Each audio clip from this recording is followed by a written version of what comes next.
What's up guys, it's me Deshawn, and today we're going to be going over just how strong Black Star is from the Soul Eater manga. We'll be taking a look at all of the abilities he has and all of the impressive feats he's shown throughout the series. And by the end of this video, you'll all get the one question answered that you've always been wondering. Did he ever surpass God? So the first thing I want to go over is Black Star's weaponry and toolkit, or in other words, his utility belt. As a Shadow Meister, Black Star is capable of using a wide variety of different weapons. Such weapons include a chain scythe, smoke bomb, katana, shurikens, and a ninja sword. And here's the kicker, unlike most Meisters, Black Star has an abnormal amount of flexibility with all these options laid out in front of him. And every single one of these options, or weapons for that matter, have their own unique techniques to them. For example, when Black Star uses his ninja sword mode with Tsubaki, he is able to use the technique Speed Star, and this amps his speed by a large margin. It really makes you wonder just how fast would he be if he used this technique in the latter half of the manga, but it seems as though Black Star doesn't really need it later on,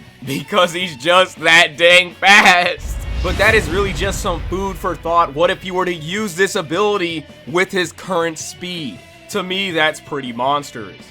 But anyways, when it comes to these techniques that he's able to use with every single weapon form that Tsubaki has, it really speaks volumes just how much of a weapons master Black Star truly is. So now let's go over the rest of the techniques. We've already been over Speed Star. It gives him a speed amp. Another technique that Black Star has is known as Dummy Star. It's when Tsubaki can actually take the form of Black Star or other Meisters or weapons and use this technique to deceive their opponent. During the fight with Mifune, Tsubaki performed this technique and tricked Mifune in order for Black Star to attack Mifune directly with his soul wavelength. So the technique for Black Star's ninja sword mode is Speed Star, and the next technique would be Dummy Star. But it seems as though Dummy Star doesn't have to be used on any specific weapon form. It seems as though this technique might be its own transformation within itself. As for the techniques that are on Tsubaki's Chain Scythe mode, we have Trap Star, a move where Black Star stands in a neutral position and waits for his opponent to approach him, and given its namesake, he traps them. But despite standing in a neutral position, I wouldn't necessarily just say Black Star wouldn't be able to give this ability more flexibility depending on the current situation he might be in. So more or less with this techniques, he uses the chains of Tsubaki to trap his opponent. As for the next chain scythe technique, we have Shield Star. Black Star takes the chains of the scythe and turns them into a shield, conjuring a form of energy inside of his chains and using it as a defensive option. Now, outside of the more basic weapons that are within Black Star's arsenal, let's take a good look at Black Star's go-to weapon, the Uncanny Sword in its many forms. The rather baseline or more generic take on the Uncanny Swords mode's forms would be Black Star's Shadow Star form. And during this stage, Black Star has the ability to manipulate his shadow in ways that almost give him endless versatility when it comes to his fights. And when we see this versatility used in its simplest form, Black Star will use his shadow as if it's another sword. But not even just one sword, it is more or less many swords, as we see Mifune take on many shadow-esque blades that come from the Uncanny Sword. Another example of this versatility would be Black Star using his shadow like a tether and pulling Mosquito in for an attack to slash him. And if he's able to do something like pull his opponent towards them, it would be safe to assume that he'd also have the potential to restrain them with a shadow. It's shadow manipulation, so the possibilities are actually endless. It's just that we don't get to see all of this versatility used through the entirety of the manga. There are even more examples of this versatility when we see the Uncanny Sword in the hands of Ryoku, manipulating his shadow and turning it into a puppet and slashing at Black Star. It is really no different than Black Star taking his shadow and making it take the form of a serpent and slashing at somebody. It is just really a different expression of it. Rather than creating a puppet that looks like a humanoid, he is creating a serpent and doing almost the exact same thing. Again, it is just a different expression. We see Ryoku do things such as extending his blade with his shadow, making blades branch off of his shadow, and this really just shows you that this ability is just limitless and only bounded by the creativity of its user. And when you take into consideration that Black Star is considered a true child of the martial way, being able to make sure that all of his attacks are fluid and constantly shifting in style and direction, constantly closing closing openings that he might be exposing or exploiting openings that the opponent may have. He's able to do all of this almost as if it was second nature, almost as if he was doing it instinctively. He didn't even think about this at all. He just adopted this stance because it felt right. And if he's able to do something like this, there's no doubt in my mind in terms of martial arts and exploiting the abilities of the shadow manipulation that he could possess. I definitely feel like Black Star would possess this endless creativity that would come with shadow manipulation. And we actually get to see this shadow manipulation get taken to the next level when Black Star actually makes new weapons out of it entirely.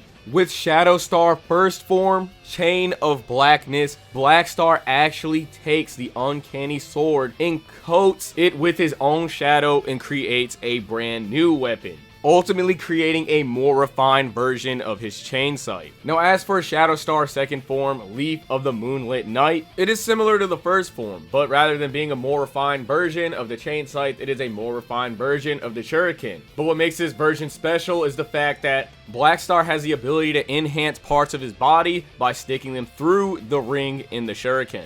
Originally, when Black Star was punching Krona, he was getting damaged because of Krona's black blood, but due to this technique, he was able to become impervious and punch Krona without taking any damage. Shadow Star third form, Severed Shadow, is a technique where Black Star will actually move so fast that he'll break free from his own shadow. I guess you could say this is kind of a more refined version of Speed Star. But what makes this so special is the fact that the shadows left behind the process actually retain some of the traces of matter, and it will be as if you're fighting more than one Black Star at once. Shadow Star fourth form, Branch Darkness, I guess you could say that's also a more refined version of Dummy Star.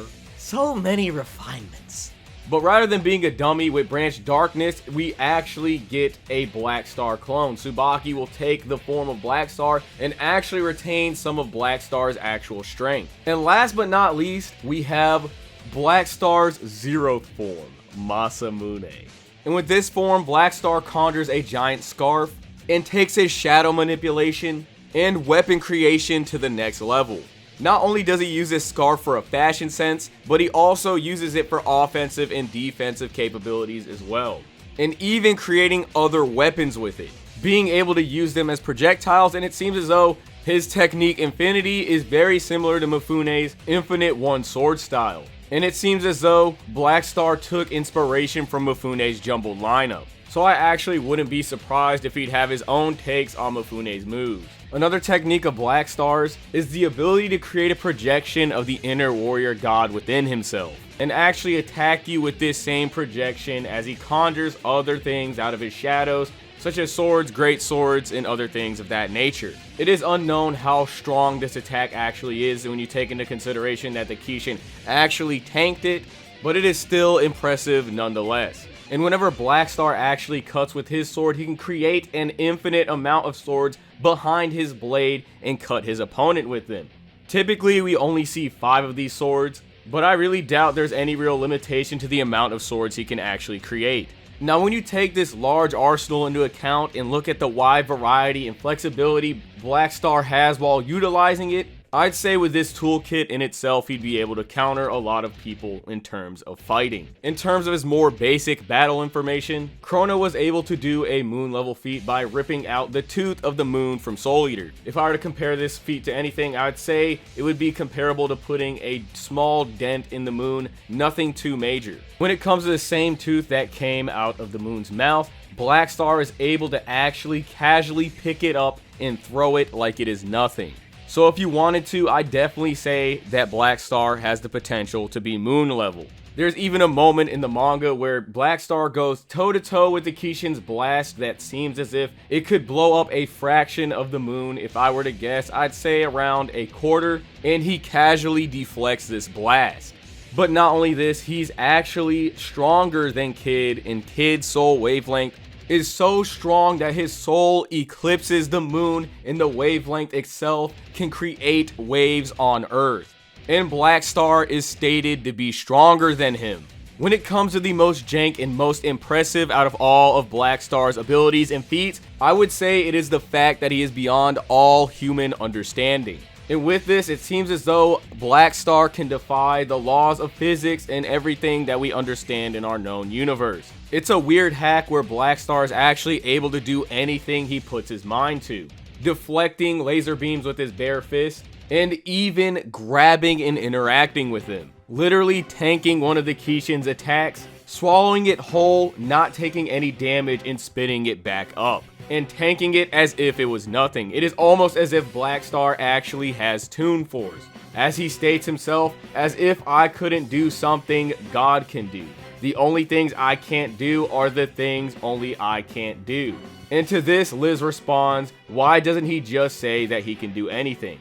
Black Star can literally do anything he puts his mind to. And by the end of the series, he starts to think of flying and begins to do so. Black Star's special and strongest ability is that he can literally do anything. And when you ask the question whether or not he surpassed God, I think that is your answer. When you look at Black Star on a baseline, he has very disgusting versatility and pretty amazing feats in terms of the damage he caused on the moon. And I think this could easily make Black Star moon level. His combat ability and martial arts skills are on such a different level, he can casually adopt different martial arts forms just because of the simple feeling of it feeling right during combat, countering his opponents and practically leaving no opening for anyone to get the jump on him in a sword fight. But not only this, if we take into account that in Soul Eater Not it is revealed that weapons move automatically during combat, it's really hard to believe that there's any openings to be exploited from Black Star at all for that matter. His skills, equipment, and power put him in a completely different league on a baseline, and then we take into account the potential hacks that he has, and that hack being the ability to do anything. This hack by itself, being able to do anything that you can put your mind to, absolutely disregards anything. As a warrior god, Black Star can do anything that he wants, and it doesn't seem as though he needs to do any training when it comes to doing whatever he wants. When we take into account the fact that Black Star didn't have to train to grab lasers, he just naturally grabbed them. So it seems as if he can do anything on spot since he is beyond human understanding. It's just very unfortunate because we never really get to see the true potential of this ability. And that is mainly due to the fact that we're seeing Black Star fight someone with the same types of abilities. The Kishin, just like Black Star, is also beyond human understanding. So in a way, both of these things negate each other. If you took two characters that are capable of using Toon Force and they were fighting each other, what would that fight inevitably boil down to? It would boil down to their other traits, such as individual strength and baseline stats. But if Black Star were to fight someone who was not beyond human understanding or did not have the same ability, I feel like it would play out in his favor.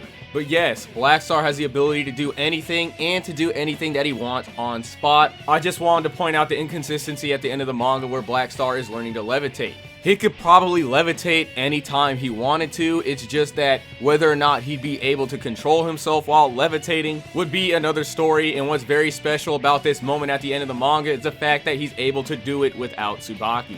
So even without a weapon, Black Star by himself seems to still retain this godlike ability. I can't actually give an approximate answer as to how strong Black Star is because of how open-ended the ability to do anything is, but if there's anything that I can say, he could probably beat one of your favorite characters pretty easily.